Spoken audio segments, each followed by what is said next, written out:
Well, what's going on? It is the Businessmane. I am at GRF Financials LLC Yes.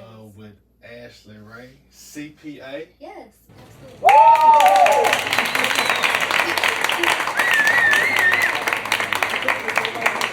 Yes, GRF Financials, Ashley Ray, CPA. What's going on with you? Hey Marcus, how are you? I'm good. I'm good. So tell me a little bit about yourself and your business. Yes, as you said, I'm a CPA. I worked in accounting for well over 15 years. I started GRF. Actually, today is my third anniversary of GRF. Turn up. Yes, full time. I quit my full time job to pursue this, and it's been a roller coaster, but I'm here. Okay, been a roller coaster. Hmm. So, what made you want to jump into the whole entrepreneur thing? Well, I had a good job. I had a steady good job. Went to college, got the corporate job, but I didn't feel fulfilled. I didn't feel inspired. I felt like I was waking up every day just going through the motions. So after I got my CPA license, I knew I wanted to do more. So I slowly crept into it, and then I took the deep dive 3 years ago. All right, all right. For those of you who don't know, I do know Ashley a little bit before she joined the Entrepreneur Club. We went to school together. We did. So, actually, this is my second, I guess, my second podcast guest. And also the second person who went to Kirby. So Yeah, we didn't right. graduate at the same time. Now he's older. Yeah, I'm a little bit more seasoned. But my friend Brittany Hay with Beyond White Cosmetic Teeth Whitening we did a pod last week, and she's also from Kirby. So All I right, guess cool. and it was it just is what it is. So I guess Kirby was doing something. I think so. Maybe a little bit. Just a smidge, just a smidge back then. All right, and so let's try to get into. Got a few questions. Okay. Gonna go into that, and then hopefully the conversation can just kind of go where it's gonna go. I do want to hit some things this month specifically. It is Women's Month. Yes, It's Women's History Month. Women's History Month. So I will be featuring all women guests Awesome. for the month of March. And while doing so, I want to expand on a growing phenomenon, especially in the Black community, is what do we call it? Generational wealth. Yes. Very high button topic. That's what we all talking about, generational wealth. And I want to introduce another vocabulary word to my people who don't know it. And if you do, hopefully you can learn some more. But it's group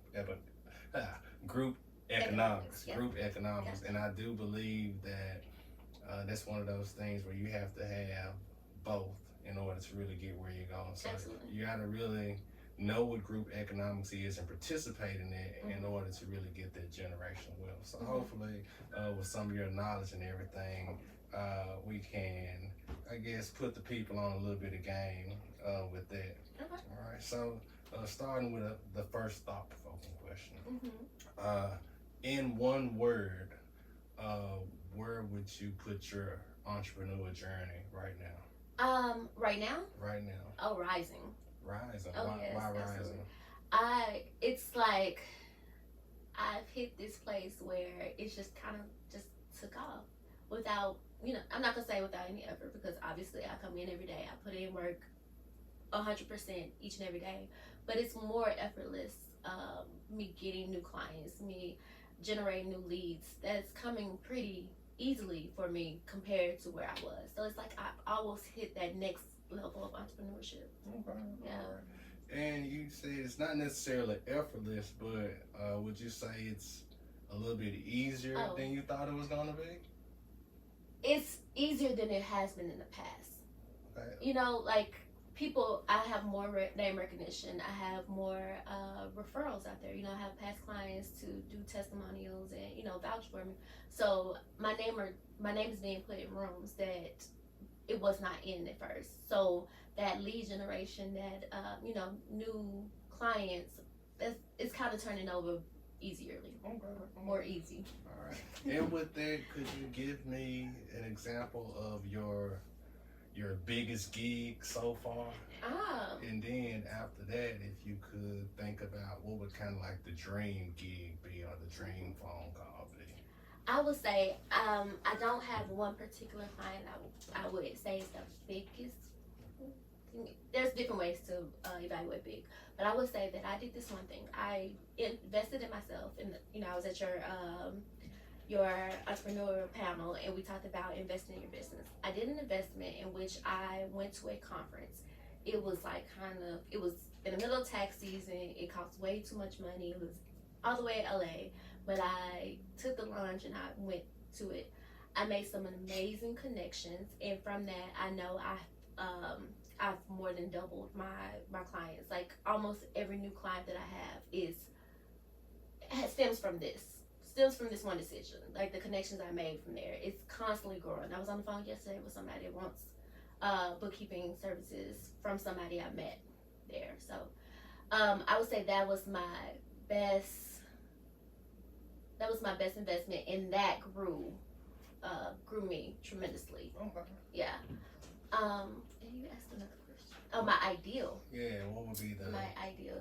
The big one. Yeah. My ideal client is someone that is very business savvy, someone that I can learn from, because I learn from my clients. Like I take what they're doing and their processes and how they look at things, and I edit how I do and how I present things based on my clients. But not somebody else. I mean, somebody that's business savvy, that is willing to put the time and money behind making sure that their business is operating properly, and one that is just willing to learn and teach at the same time. Okay. I'm gonna double back down to this conference you went to in LA, and you said how the contacts and the network and just the experience, how it kind of just drove your business here in Memphis. So speak to or kind of give some tips to how an up and coming entrepreneur who wants to invest in that professional development. That's what it would be. How do you decide what to go to, what to pay for, and then take me to like your mindset, like what are you going to learn, like how are you really going to make it worth your money? Right. And that's a tricky one, right? Because there's so much fluff out here, and there's so much, invest here, I can double this, and so many empty promises out here. So it is a hard decision to make. I would say the reason why I chose this particular conference, one, I started by reading a book. It was just, I follow a lot of my peers that are in entrepreneurship, and they'll post things of what they're reading and things. So this one particular book, We Should All Be Millionaires by Rachel Rogers, I actually have it right there. Okay. I read that book, and that book led me to join her Facebook group, and that then the conference was published there. And so it really took me, I was like, nah, I can't do that. Like, that's way too much money. I can't go to that. And then I just thought about it. I got an extra email saying like, hey, if you apply for this scholarship, we can give you half off, right? So great. Okay, I took that as a sign. I was like, God wants me to be in that room. Okay. So, but then it still was a big investment. Even half off was a big investment. So I decided, I was like, if I'm gonna go, and like I said, it was in the middle of tax season, which is my busy season, and the large investment. I was like, I have to go, and I have to make this work. The time and the money that I'm putting into it. So I have to make sure that I'm talking. I talked to Rachel. I talked to these other the keynote speakers. I made sure that I didn't go into my shell, which is easy for me to do. I made sure that I was in the room and I showed up and I prepared for it. So. Okay. And I try to be transparent with my watchers and my listeners, and try to give them like specific stuff, like being very intentional, very realistic. So. Example, like last week when I was talking to Brittany, she talked about she invested her tax return into starting her business, which was around $5,000. It was like 48, whatever. And so when you say like large investment, like what? It was $5,000. It was like with the half off. The half off was $5,000. Okay.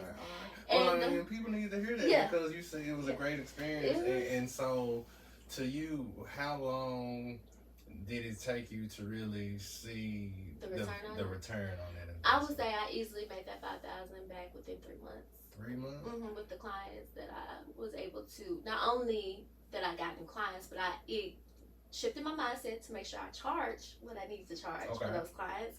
and they were high price or high ticket clients. So I was able to do that. So Yeah, that's awesome. So let's talk about that mindset shift. I think that's an important thing, especially for entrepreneurs who are, I guess, just say like naturally gifted in what they do, because I just do it. Right, So it's hard to really put a price on it because it didn't. Yeah. Like I just did it. So. I guess how was that conversation from I guess these mentors or these new group of peers and kind of helping you get your prices correct? So if anybody's familiar with Rachel Rogers, she basically really hones in on the woman entrepreneur, right? And as women, we tend to kind of shy away and not be as bold in our gifts and as bold in our value. Really? You don't think so? You know, and we can dive into that, but like from a man's point of view, in certain industries, I feel like women have a leg up. I know it's different, but you know, I often say like, if I was a woman, but yeah. Okay. Well, I mean, you know, I'll be willing to have that conversation with you, but as women, we tend to kind of like, you know, ask to be in a room versus demand to be in a room. So one is just believe that what I do, I have all these degrees behind me, I have the certification behind me. I'm doing this.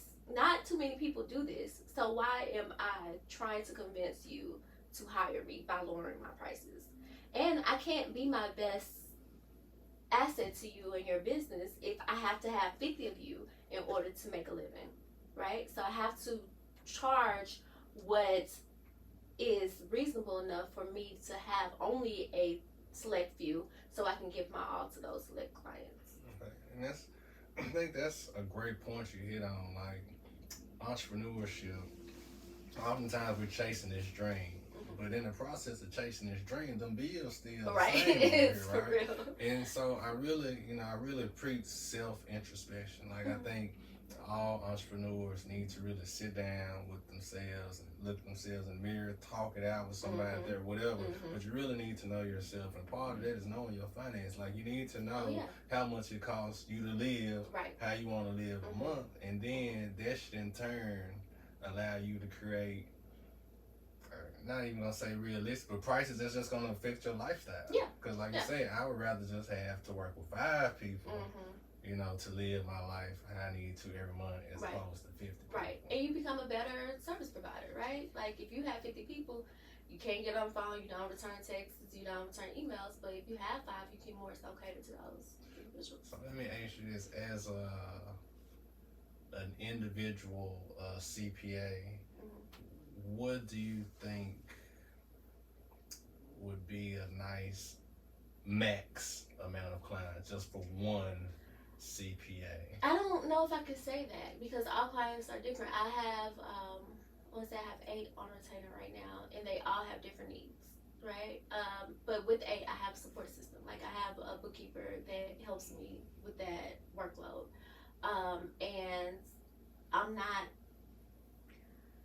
I'm stopping right now because of tax season. I'm not bringing on anybody else, but I don't plan. 8 is not my max right now, and if I get beyond that, I'm just gonna bring in more support to keep growing. So I don't know. Every client needs different things, so I don't know.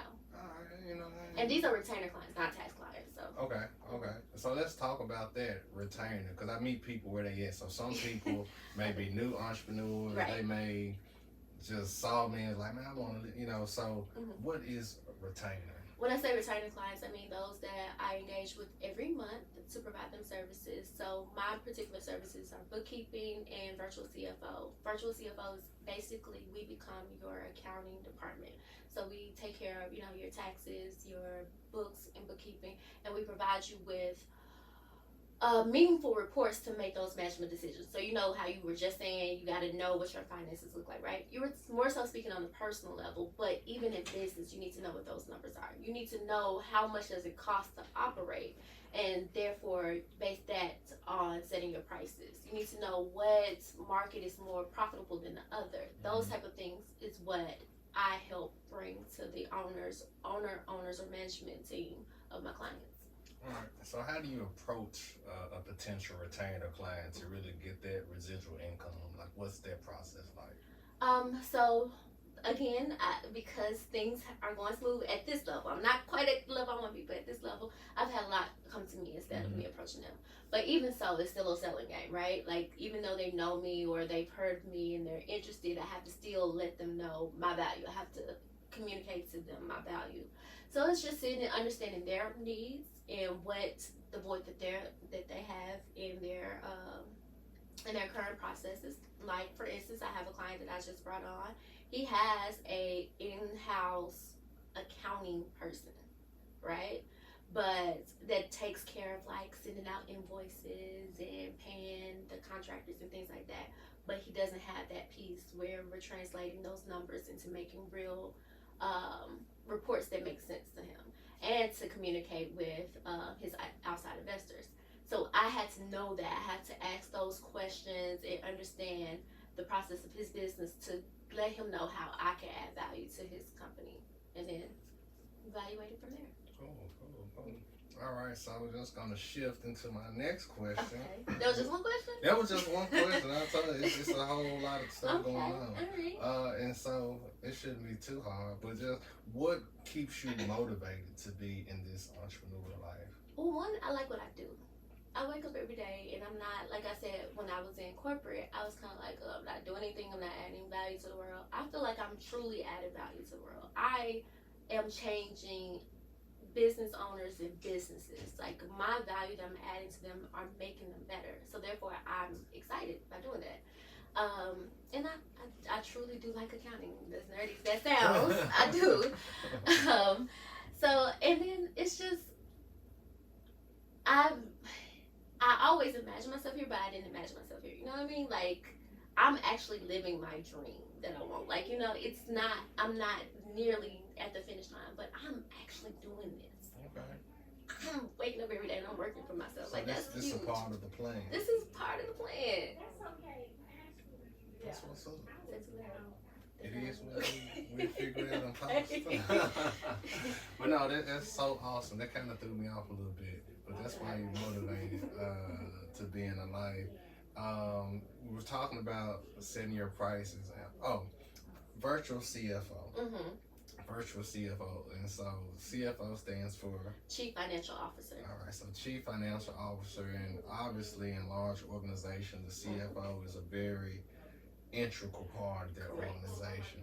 So how does that work? What does that look like as a person who is stepping in as a virtual CFO in multiple different companies, even though you're still holding down GRF, but then you have to put on this hat and this hat. So like, how does that process work? I mean, it's definitely a learning curve. Like, anytime I bring in a new client, that's the reason why I bring them in. Like, I don't bring in several at one time, because I have to know the business. I have to really get in. I'm usually a part of regular team meetings that the business holds, so I know what's going on in the business. I have to know. I don't just put on in and just say words and run reports. I get involved with my clients. I become partners with my clients. And so how long for your retainers for that virtual CO piece, what would be the minimum length of time that a person could retain you? Like, would you just do that service for a month? Oh no. It's the contract is minimum 6 months. Okay. But, I mean, usually I'm awesome, so it's longer than that. Okay. All right. So in 6 months, what are you really looking to do as a CFO? Usually, I'm going to say probably about 70% of my new clients, they come in and they've never had a formal system in place. So we're working on making sure that their accounting systems are formalized. So regardless if we go on or not, they have processes and procedures in place that they continue to maintain no matter who is in that position. That's my real goal, is to make sure that they have those processes and are compliant to any reporting any reporting agencies that they have. So I know you have to use a lot of different products, probably a QuickBooks Yes, and things like that. Is there any plans to possibly create your own like proprietary software or tools to help No. in this? Okay. What I do in the future, in maybe 2-3 years, I do plan to like kind of bundle how bundle my processes and sell it to other CPAs, so they don't have to figure out things like I had to figure out. I had to figure out, well, what is my accounting system? What is my CRM? I had to figure out how do I start a business from scratch, and I want to bundle that so the next young lady or man or whomever that comes in, they don't have to figure that out. They can just buy my package and So they're ready to it'd go. be like CPA 101 course. Yeah, something like that. But it doesn't have to be a entrepreneur. CPA. Bookkeeper 101. So it would Yeah. be more like a course or a mentorship program. Don't know. Okay. That's in 2-3 years. Okay. Don't know. All right. And so you talked about Rachel Rachel Rogers. Rogers is one of your influences. Mhm. Anybody else who really influenced you along this journey? Many people.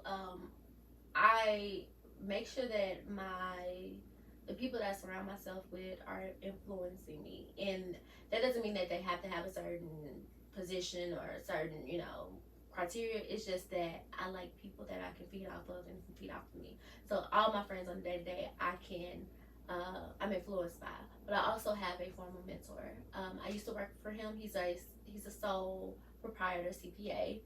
He's been in the industry for longer than I've been alive. And I used to work for him back when I was in college. And so when I was going to start up, I just reached out to him and I told him this is what I want to do, and I wanted him to be my mentor. So I was on the phone with him yesterday. Anytime I have any questions, I call him. Yeah, and you know what? And I tell people this all the time. Like,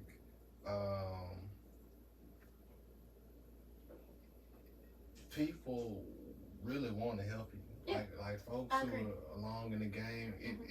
I haven't had a specific incident where I've like gone to ask for some help or some advice, and somebody like, nah. Yeah, right. You know what I'm saying? Yeah. Like they might try to sell me on something. They might give me that fluff. Yeah. But it ain't just like, I ain't trying to help you. I agree. And so, and that's bold. And I ain't gonna say bold, but that's big. And that's also awesome that you like recognize that. Like, okay, I worked with him. This is what I want to do. Let me just holler at him. Yeah. Let him know what I got going. And I encourage people to not just have one mentor. That's true. Yeah. But to have like mentors plural. Yeah. Because I look at a lot of stuff just like recipes. Like, I cook, but when I want to cook something that I haven't cooked before, like I'm gonna look at recipes. I'm gonna look at 3 or 4 or 5 recipes. And you might take a little bit. And I'm gonna take a little bit, and I think you can do the same with mentors, because just as much as you can learn what you like, you can be like, but I really don't like, saying that. Right. But this person over here, and so absolutely. You really, you kind of build your bag. Right. Right. And that's why the people I surround myself with are like-minded in their way. I have business besties that we talk about business, and we might talk about other stuff too, but we're going to talk about business, and we're going to talk about like, well, you know what, I'm thinking about hiring, how has this been your experience, and that type of thing. So that's awesome, because that's actually with the program and the networking events that I do, like that's the type of environment that I'm trying to cultivate. Like it's networking, it's venting, it's sharing ideas, it's gratification in what I'm already doing. Like, and somebody tell you like, nah, you dope, like that's working, because sometimes like you need that. You do. You really need that, and so I really try to create that, and so I'm eager to know, like, at what point did you know that, okay, in order for me to be successful, I have to surround myself with successful people? I don't know, because I would say ever since college, I've always not wanted to just be just there. I don't want to just be ordinary. So ever since college, I've made it, and I don't want to sound like predatory, like, oh, I'm going to go find the most successful person and be with them, but I expect a lot out of my friends. It's a lot of people who winning and who have that same mindset. I expect a lot of my friends, and I think that's who I attract, and that's who attracts me. I expect a lot of my friends, and I expect my friends to expect a lot out of me. So I've always aligned myself with really dope people. So interesting. You just lucky, man. Like entrepreneurship, it's a breeze to you. I didn't say that. They say it I ain't, said it I have ain't a positive hard. attitude. You know, I got all these super successful friends. Success looks different, right? Their success might not be my success, but that doesn't mean that they're not amazing. Right. And just because their success does not look like mine doesn't mean that I can't feed off of them, that I can't be motivated by them. So I'm not saying that I'm just surrounded by like multimillionaires or anything like that, but I just find the good in all my people, and if they're my people, they're my people. So. But how many millionaire friends do you have? Oh, I don't have any millionaire friends. Mm-hmm. I have quite. I say off the top of my head, I have 2 millionaire people that I'm accessible to. Okay. Mm-hmm. Okay. It's interesting, like when you talk, because one of my mentors, he passed away recently. Mm-hmm. But like he really put me on a lot of game and talking. He's very humble, you know what I'm saying. And we would be talking, and it was like he wouldn't be bragging, but just like the conversation would go like, bro, we talking about 2 different things, because like you're a millionaire, so it's like you, even though we talking this like you're not talking down on me. It's just like some stuff you don't even register to you no more, because like you up here. But I do think this though. Let me correct my answer. I have many millionaire friends. They just hadn't obtained their money yet. Okay. That's why I was trying to get you to say. I got a millionaire friend right here. Yeah, Just ain't quite touched that yet. 3 years we gonna there claim. We go. We gonna claim with 2 and some change now. Let's count down. All right, and so talking about your friends, your team. You know, you always gotta have a team. And when we talking about entrepreneurship, I like to use the term village. Okay. Right? Because they say it takes a village to raise a child, and my business is my child. Your business is a baby, and so you really need that village. So outside of your friends, your entrepreneur friends, your mentors, for your business, let's kind of talk about some things that you need as far as your team and your village. So obviously we need some type of accounting. Absolutely. Right? Absolutely. And so we're looking at like anywhere from bookkeeping to CFO and all that stuff. And so I know you and a tax preparer. Okay. I hadn't talked about that. But so yeah, so you talked a little bit about some of your different services. So kind of also, I guess, reiterate some of the services, and then maybe give a couple of different levels, like some entrepreneur level, like everybody needs basic like profit loss, whatever, and then like the next level when you're trying to maybe get funding, okay, you need to have another piece, and then if you're trying to go public or whatever, it's another piece. I think any basic business, and I'm gonna be honest. If you called me and you're like, hey, I'm just starting out and I don't really have a lot of money behind me, I will say the first thing you need to do is make sure that you have a business bank account and you are only using that business bank account for business transactions. That is the first and key thing, I think, not commingling funds. That way that if you do need to pull reports and you don't have the time or the skill set to, or the money to hire somebody to do it, you can pull those reports and you know pretty much how you're performing, right? Because it is just your business, it's not personal. A little step further, where I think everybody should do if you're gonna have a business, is have an accounting system, whether it's a formal accounting system such as QuickBooks, or you find one of these free versions, or you do Excel. You need to be able to list out all your expenses and all your revenue and identify what those expenses are. Are you spending them on advertising, contractors, travel, whatever those expense categories are? You need to be able to know what you spent them on for a certain time period. And same with your revenue. What kind of services are you providing, or your products? What's driving that revenue? So that's very basic, elementary. Everybody that's in business should do that, right? Then you're getting serious. You get some money behind you. You got some income. Then you want to hire a bookkeeper or a CPA or somebody to handle your books. It could be in house, and they're doing that for you. So you're hands off. You're going and working in your genius. I'm sure that most of the people on here or listening are not accountants. So you're going and doing your magic, and you're handing that grunt work off to somebody else, and they're doing that for you. They're providing you with those basic statements that you talked about, profit and loss statement, which show your revenue, your income, your balance sheet, so it shows the value of your company. So shows your assets, which are what anything of value that your company owns, your liability, anything of value that your company owes, and equity, anything that the actual owners have put in or retained in the company. So those are your two basic, you should be able to pull those at any time, statements. And then a third one that is kind of basic, kind of next level, depends, is cash flow. The statement of cash flow, knowing how your cash is flowing, how you know how your cash is performing, because cash is king, right?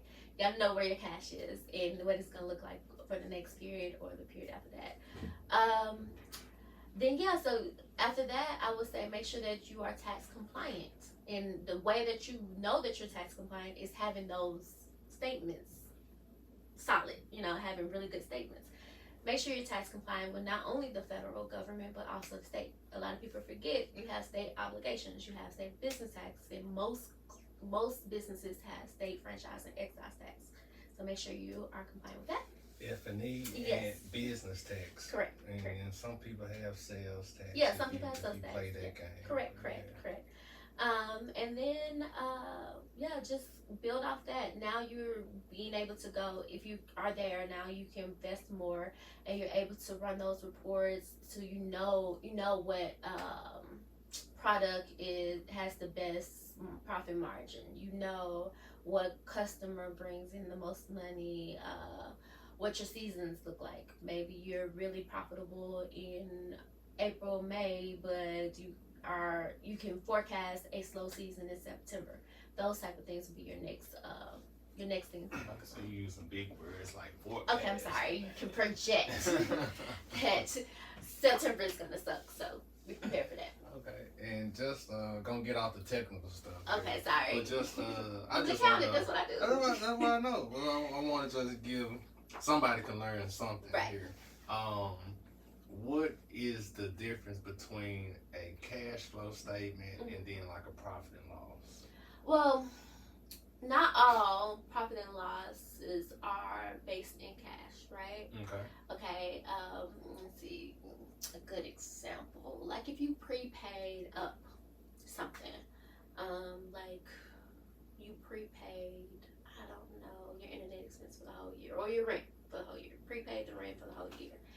In your income statement, it might only show that being expense for that month, like the month's rent and expense for that month.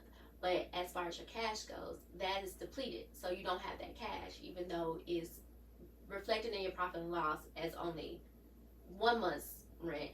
In your cash flow statement, it shows the loss of the whole 12 months. Does that make sense?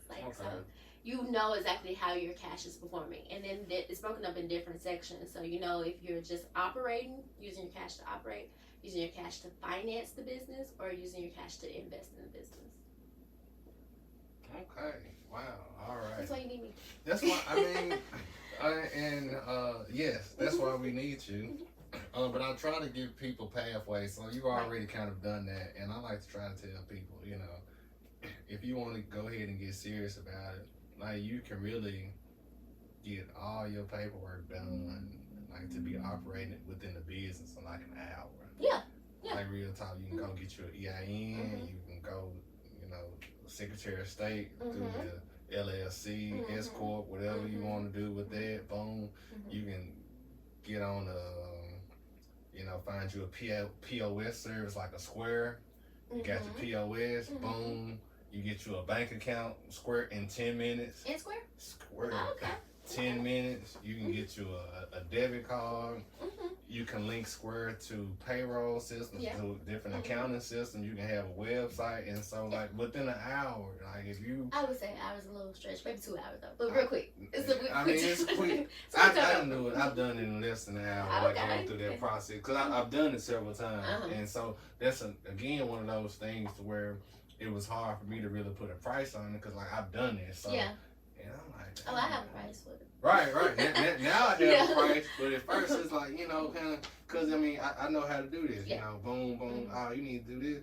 But, it gets to the point where, okay, like, I've accumulated this knowledge over a period of time. Like, I just didn't get this, and so there is a value Mm-hmm. to that, and Mm-hmm. essentially, you helping people skip the line because you don't have to You don't have to research it learn and the figure this hard way. out You don't yourself. have to do all this. Correct. And Yeah. one thing I'm gonna do it for you, and like I really prefer to teach people to do Okay. stuff. But then, like, if you just insist, then Yeah. you got to. All right, gotta give me money. You gotta go and give me my money. Yeah. All right, cool. So now we segueing into really talking to my people, black people. Okay. I'm always looking to change the mindset of black business in general, what that looks like, and specifically as we go into Women's History Month, also kind of making it an unofficial thing. So we just left out of Black History, Absolutely. and some people are big with the Black Futurism movement. So we don't call it Black History Month, we call it Black Future Month and all that stuff. Okay. But I'm not aware of this. All right, so yeah, you learn a little something. But Yeah. now I'm moving to make kind of March my unofficial like Black Future Month because it's after Black History. So That was the February past, now it's the future. now March is the future, and like I said, generational wealth. Mhm. What does that look like? What does that mean? Like everybody's talking about, what does that mean? Okay, for me, generational wealth is changing the projection of what my family was headed, right? Based on what my ancestors were, up to my grandparents, my parents, me. And it's to me, and I told you this, I feel like it's a mind shift. Not only is it retaining assets and being able to pass substantial wealth in money form down, but I want to pass down a mental shift. Okay. Right? I want to change a mindset of working for what you want. Not necessarily in hard labor, but in smartness, and making those smart decisions, but knowing that nothing just comes to you. Nothing's just placed in your lap. So that is the mindset that I'm working to instill in my child. Along with, not only will he have this mindset to be a boss, to be someone that adds value to his community and his children, but he'll also have some assets and some wealth, and he won't be starting from the bottom. Starting from the bottom. Yeah, he'll be here. That's what's up, because I really feel the same way. I almost kind of echo that to a certain extent, because it's not just about money. Right. It is about that mindset. It is about education and teaching that next generation. Not necessarily like we all want to give our kids more than we have, but like we really need to teach and instill some things that it might have took us a little bit longer to learn and appreciate and kind of do that early. Because I often say, like when we're talking about education in the black community, the black family, like it's always go to school. Right. Okay. Right. Why I'm going to school. Right. Well, so you can get a good job, support your family. Okay. So why, cause I need to make some money. Right. So you want me to go into debt, to make some money, where we can, at 3, 4, 5, 6, before the age of 10, like a kid can done had their first business already. They can be learning. They can work in the family business. Yes. They can be helping auntie, uncle, cousin, doing something like learning the value of $1, doing some chores or some responsibility, like really teaching them like how to manage your time, like the responsibilities and all that good stuff. And I think that's important. Like even though it seems like duh. A lot of families not making their kids, teaching their kids nothing at the house. And if you don't get it at school, it's just kind of like... Where are you going to get it from? I guess, I do think people assume that, oh, well, I had this or I did this when I was their age and it's just going to automatically come. But no, you were faced with different things that made you learn that. And quite honestly, a lot of what teenagers or even younger than that, school age children are not, they don't have the same experiences that we had, and that's by design, and that's a good thing that they don't have those experiences, but they also are losing those lessons, so you have to replace those lessons. And I'm not saying replace them by giving them hardships, but teach them what hardships are Because I will say, like, as a former teacher, there were classes in place that we probably didn't have when we were in school. Like, we have personal finance, there was Right. financial planning, Right. like all these Right. tools that's in school, but schools really don't push those as seriously as an English. Mhm. Like, even though you have personal finance and technically you gotta have it to graduate. Oh, I didn't know that. Yeah, you gotta Okay. have to graduate Well, now. good. But it's not like Yeah. as serious as Yeah. math and English and science. Yeah. Like, they not really on you. So it's like you're saying it's important, but like your action behind, like actually supporting this curriculum, Well, don't match that. And so it would be interesting. Like, I tell people what I teach, oh man, that's awesome. Like, the kids need this, and I'm like, I know, Right. but like they really don't make them have to learn it. Yeah, the education system is really flawed, right? Like, they don't. It's not about the retaining of knowledge or bettering the students. It's about being able to test well. Test well, So- and you gotta have butts and seats to Right, get the federal exactly, money. exactly. So like the discipline is thrown off Yeah. because of that, and the Mhm. accountability, and Mhm. shit. It's really hard to Yeah. discipline, and so that's one of the reasons I get out the game. Understandable, and unfortunately, they're probably going to lose a lot more very talented teachers that are, passionate about kids' development because of that. But Okay. I get some better leaders, and All right. So that took a switch. man, it took us, man, somewhere else, but so still.